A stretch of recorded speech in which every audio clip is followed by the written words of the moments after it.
Hello everyone, welcome to Technologies Discussion channel. Today, I'd like to continue the discussion on antenna design. For this video, there will be two portions. Okay, the first portion, I will derive the formula of Friis transmission. Okay, so basically this is the first part. On my second part, I will actually apply this Friis transmission formula in order to calculate the receiver power that is actually received by the receiver antenna. So basically, this will be the objective of this video. Guys, if you're keen to know more about antenna design, okay, please take a look on the playlist under the description. Over there, you will be able to find a series of discussion on antenna design. This is my email. If you have any question regards on this discussion, okay, please drop me an email. Okay, or if not, if you want to have a faster response, you are always welcome to ask me your question through the comment. Before I continue, okay, I'd like to urge you guys to help this channel by like this video. So guys, give me a few seconds. Help me press the like button now. For those who are new to this channel, please consider to subscribe and turn on your notification bell. Once again, thank you so much for strong support. Let's quickly take a look what is actually Friis transmission formula. Okay, so this Friis transmission formula, in fact, is widely used in telecommunication engineering so as to calculate that the power that will be going to receive by the receiving antenna. Okay, under the ideal condition, okay, in fact, it will be express the power that is at the terminal of a receiving antenna as the product, okay, which means that the terminal power, which is PR, okay, as the product of the incident power density and the effective aperture. Okay, so effective aperture means effective area that is going to be received by the receiving antenna.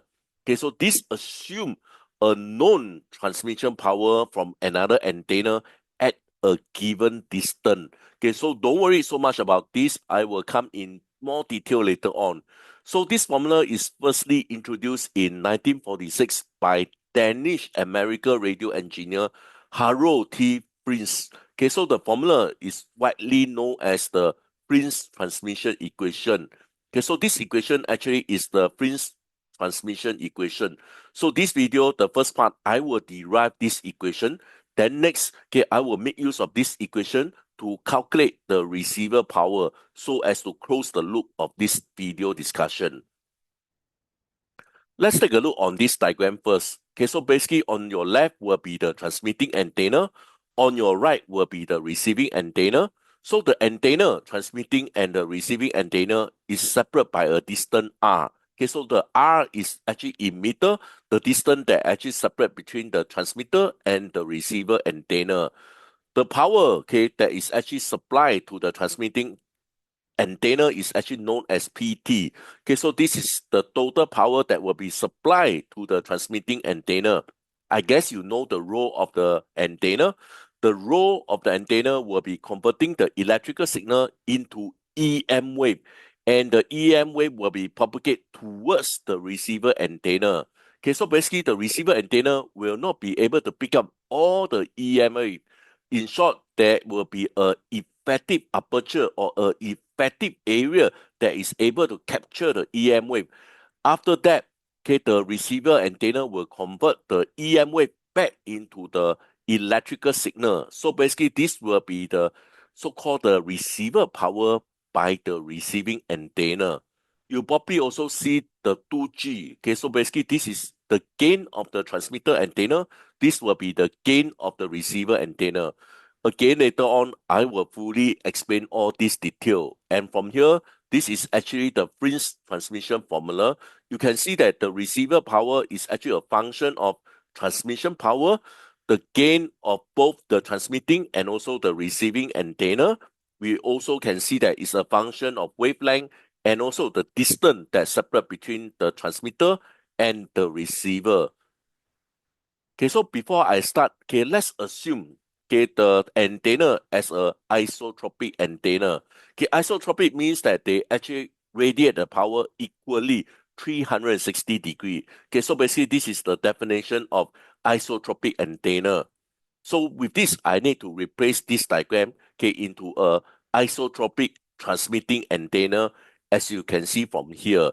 Okay, so as I mentioned earlier on, isotropic means that they actually radiate out evenly, okay, in all direction, as you can see from this diagram here. The rest of them is still the same. Okay, so basically, you can imagine that when they actually radiate equally at all direction, okay, so this something look like a spear. Okay, so basically this is the source here. It actually look like a spear. Okay, so in order to calculate the spear area will be equals to 4 pi r squared. Okay, so basically this is the formula to calculate the spear area. Next, okay, we need to calculate the power density at the surface of the sphere. Okay, for example, at this part here, we need to calculate the power density. How can we actually compute this? Okay, keep this in mind because this is a isotropic antenna. They radiate equally, okay, to all direction. So therefore, in order to calculate the power density at the surface of sphere, what I need to do is I will take the PT, okay, which is the source strength, divided by the sphere area. So with this, I will be able to calculate the power intensity at the surface of sphere, as you can see from here. So I can easily calculate what will be the power intensity, okay, at this so-called surface area on the sphere. Okay, so there are more explanation, but for this video, I'm not going to explain all this. Okay, maybe later on I will have some opportunity to fully explain all this. But at this moment, let me continue. Okay, so because okay, this is a receiving antenna. As I mentioned earlier on, the receiving antenna only has a effective area to receive the isotropic radiation into the EM wave. Okay, as I mentioned, this antenna actually radiate 360 degree.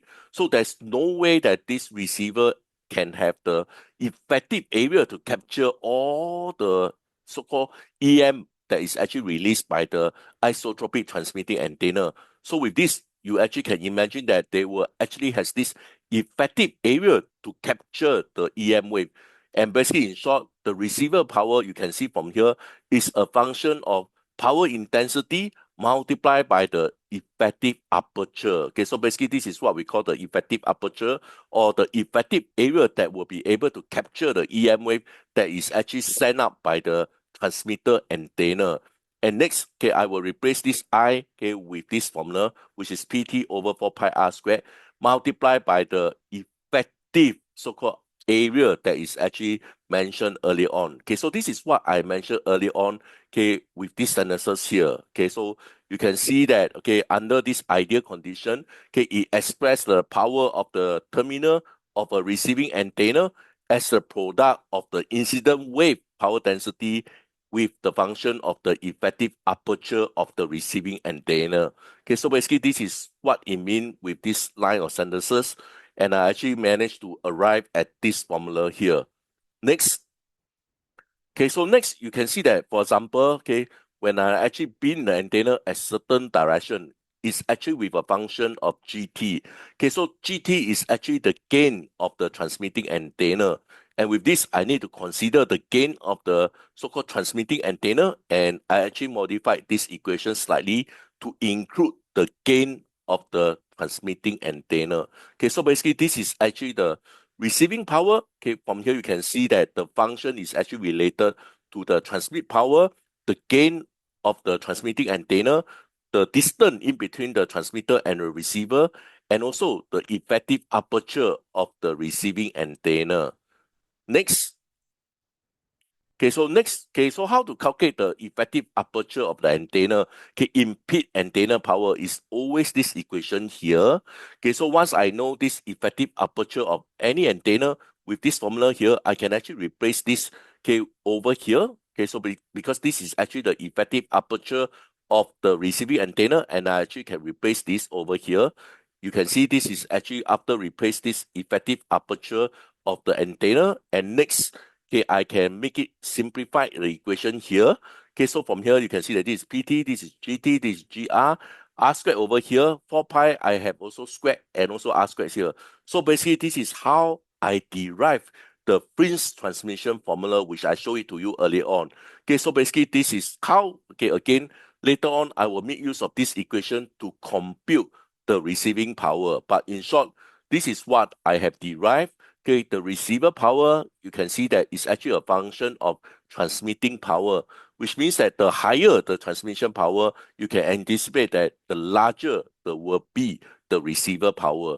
In short, it's also a function of the gain of the transmitting and also receiving power. Okay, we probably know that okay, the frequency is going to affect how much power or how they actually propagate in the air.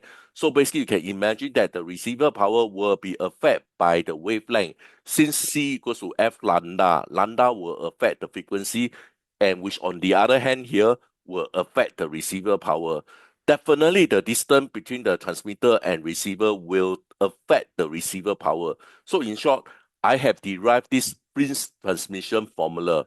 Next, let's take a look. How can I actually continue to so-called calculate the receiver power? Before I continue, guys, help me. If you have learned something from this video, I really urge you to help me by like this video. When more you guys actually help to like this video will have a better chances to reach out to a larger audience. So guys, help me press the like button now. Again, urge you, if you have learned something from this video, okay, please help me by subscribing into so-called this learning community. Thank you so much.